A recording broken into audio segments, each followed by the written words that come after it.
para kanino ka gumigising? Sa ating Kristiyano, tanungin ko sa inyo, para kanino ka bumabangon? At para ka kanino nabubuhay? Sagutin niyo po yan sa inyong sarili. Araw-araw po dapat sinusuri natin ang ating sarili.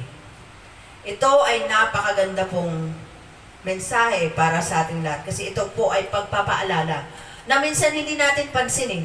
Hindi natin alintana. Akala natin okay pa tayo. Di po ba? Akala natin nasa right ano pa tayo.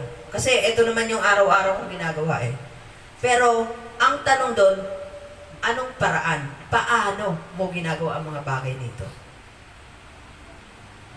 Hindi minsan hindi natin nalalaman, nahuhumaling na tayo sa mga bagay-bagay. Sa sitwasyon lalo na. Yung sitwasyon na hindi natin maiwan. Yung sitwasyon na nahihirapan tayong palitan. Nahihirapan tayong baguhin.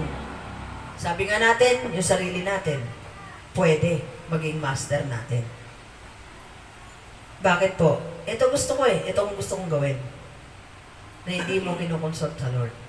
Pero ito yung gusto kong gawin. Diba? So, sino sinusunod mo? Sino yung master mo? Yung sarili mo. Lahat ng bagay dito sa mundo may rason. Totoo naman. Hindi naman masama ang magtrabaho, magpayaman, kasi inalaw ng Panginoon yan. Siya ang may kakayanang paramihin ang iyong kabuhayan. Look at Abraham. Look at Solomon. Hindi yon masama. Sapagkat binigyan ng pahintulot ng Panginoon yan. Career. Pero paano ba natin ito harapin? Paano ba natin ito gamitin sa araw-araw nating buhay? Nandun na lang ba tayo? Na nakabulusok na lang ba tayo doon? Our mind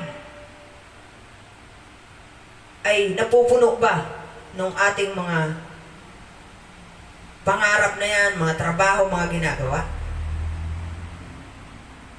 Minsan punong-puno na yung utak natin ng ng mga alalahanin sa buhay, ng mga problema, ng pamilya, ng kapitbahay, ng gobyerno, lalo na.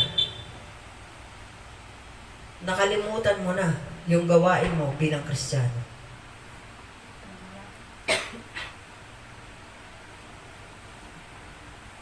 Akala na